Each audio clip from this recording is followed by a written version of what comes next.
টানা বর্ষণ ও ভারতের উজান থেকে নেমে আসা পাহাড়ি ঢলে কুমিল্লায় তলিয়ে গেছে ১১৮টি ইউনিয়ন।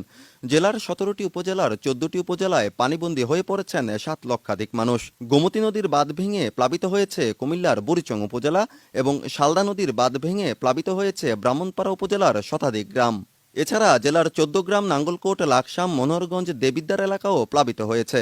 শত শত মানুষ আশ্রয়কেন্দ্রে যাওয়ার অপেক্ষায় আছে। গোমতীর পার বুরবুরিয়া থেকে ভান্তি পর্যন্ত প্রায় ৩ কিলোমিটার এলাকার মানুষ আশ্রয় নিয়েছে বুড়িচংয়ের ৩৫টি আশ্রয়কেন্দ্রে। সহায় সম্বল হারিয়ে নিঃস্ব মানুষগুলোর চোখে মুখে বিরাজ করছে অজানা আতঙ্ক। হঠাৎ ভাঙনের মুখে পড়ে দিশাহারা সবাই। আমার কালকে তারা একজন দৌড়ে তো ওই হেগুলকে দৌড়ে পানিটা পার করে দিস। আর গাওয়াতে লাগতে না জ্বর তাতু বাড়িতে কিছু আনতেছে, একটা পরানোর উন্নয়ন কিছু আনতেছি না। আমরা ভাই বাক্সমুল গ্রাম থেকে আসছি, ওখান থেকে মনে করেন আমরা কিছুই আনতে পারি না। এখান থেকে শুধু গরুগুলা নিয়ে আসছি আর ছেলে মেয়েগুলো নিয়ে আসছি, আর কিছু আনতে পারি নাই।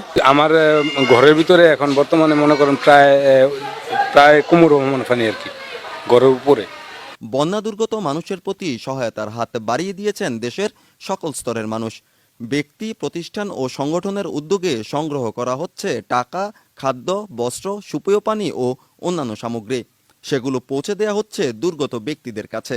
এখানে আমরা ২৫০ প্যাকেট দেব এবং আমার গ্রামের বাড়ি যেহেতু ব্রাহ্মণপাড়া, শালদা নদীর কিছু আক্রান্ত এরিয়া আছে, ওখানে আমরা আরো কিছু ১৫০ প্যাকেটের মতো দেব এবং আমরা পর্যাপ্ত পানি নিয়ে এসেছি। পানিটা এখানে দরকার, এই এলাকায় দরকার। আমরা এই এলাকারই ৬ গ্রাম নামে একটা এরিয়া আছে, ওখানে আমরা খাবার পানি বোতল নিয়ে আসছি অনেক, এগুলো আমরা ওখানে ইনশাল্লাহ দিয়ে যাব। আর এই জায়গার মধ্যে মানুষ আসতেছে, অসহায় মানুষ আসতেছে, আমরা তাদের সেবা দিতেছি। আমাদের রেস্কিউ টিম আছে, আমাদের ছাত্র সমাজ আছে, আমাদের ভাই আছে, এলাকার ভাই বোনদের সাহায্য নিয়ে আমরা ওনাদেরকে হেল্প করতেছি। ওনাদেরকে ওই বন্যার্ত জায়গা থেকে আমরা ওনাদেরকে উদ্ধার করতেছি। এতটুকু মানুষ তো সবকিছু হারাইয়ে ফেলছে, আমরা একটু কিছু দেওয়ার চেষ্টা আছি, একটু ভালোবাসা, একটু যত্ন, এতটুকু। তবে নৌযানের অভাবে ত্রাণ নিয়ে প্রত্যন্ত অঞ্চলে পৌঁছতে পারছে না স্বেচ্ছাসেবীরা। এখানে প্রয়োজন নৌকা ও স্পিডবোট, বলছিলেন একজন স্বেচ্ছাসেবক। বাক্সমুল থেকে দূরে ওইদিকে কিন্তু পানির পরিমাণটা একটু বেশি, আর আমাদের এই এলাকায় নদী নাই। নদী না থাকার কারণে আসলে আমাদের এদিকে নৌকাও নাই তেমন একটা। তো যতটুকু সম্ভব হয়েছে নৌকা কিছু আমরা কালেক্ট করছি। আরও যদি কিছু নৌকা আমরা পাইতাম তাহলে আসলে আমরা ডোর টু ডোর আজকে দিনের মধ্যে পৌঁছাইতে পারতাম। তা আসলে আজকে দিনের মধ্যে সব ঘরে যাওয়া সম্ভব বইলা মনে হয় না, কারণ যেহেতু আমাদের নৌকা সংকট। আমাদের কাছে নৌকা আছে এই পর্যন্ত 3টা নৌকা আছে, একটা বড় নৌকা আছে আর একটা স্পিড বোট আছে। তো আমি দেশবাসীর কাছে যারা সহযোগিতা করতে চায় তাদেরকে বলবো, আমাদের কাছে শুকনা খাবার যথেষ্ট পরিমাণ আছে।